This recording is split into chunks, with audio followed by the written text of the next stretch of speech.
இன்றைக்கி டின்னர் பார்த்திங்கன்னா இட்லியும் தக்காளி கடப்பாவும் தான் பண்ணியிருந்தேன். இது ஆக்சுவலாக நேற்றோட டின்னர் இன்றைக்கி தான் நான் போஸ்ட் பண்ணுறேன். ஃபஸ்ட்டு வந்து லஞ்சு செஞ்சதெல்லாம் வந்து ஏறக்கட்டி வச்சுட்டு க்ளீன் பண்ணிவிட்டு அதுக்கப்புறம் டின்னர் வந்து சமைக்க ஸ்டார்ட் பண்ணிட்டேன். இன்ஸ்டாவில் பார்த்து தான் இந்த ரெசிபியை வந்து ட்ரை பண்ண செம்மையாக இருந்தது.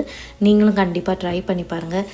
ஆஸ் யூஷுவல் எண்ணெய்லாம் காஞ்சோடனே கடுகு உளுத்த பருப்புலாம் போட்டு அழிச்சிட்டு வெங்காயம் போட்டு வதக்கிட்டு அது கூட வந்து 3 பெரிய சைஸ் தக்காளியை வந்து பேஸ்ட் ஆக்கி ஆட் பண்ணிட்டேன். அது கூட வந்து மஞ்சத்தூள், குழம்பு மிளகாய்த்தூள் வந்து 2 டேபிள் ஸ்பூன் போட்டு வதக்கிட்டு தேங்காய் பேஸ்ட்டு ரெடி பண்ணோம். தேங்காய், அப்புறம் பச்சை மிளகா, பொட்டுக்கடலை, சோம்பு இதெல்லாம் போட்டு அரைச்சி பேஸ்ட் ஆக்கி ஒரு 10 நிமிஷம் கொதி விட்டோடனே குழம்பு வந்து செம்மையாக இருந்தது. ஆனால் நம்ம தேங்காய்லாம் அரைச்சி ஊற்றுனா நம்ம குருமான்னு தானே பேர் சொல்லுவோம். ஏன் அதுக்கு தக்காளி கடப்பான்னு வந்ததுன்னு தெரியல. சரி, பேராக நமக்கு முக்கியம், டிஷ்ஷு தான் ரொம்ப முக்கியம் அப்படின்னு சொல்லி செஞ்சு சாப்பிட்டோம். இட்லியோடு வச்சு சாப்பிட்டோன்னு வச்சிங்களேன், செம்ம டேஸ்டியாக இருந்தது. அதை விட தோசை கூட வச்சு சாப்பிட்டோன்னு வச்சிங்களேன் இன்னும் சூப்பராக இருக்கும்னு நினைக்கிறேன். ஏன்னா இட்லியை விட தோசை தான்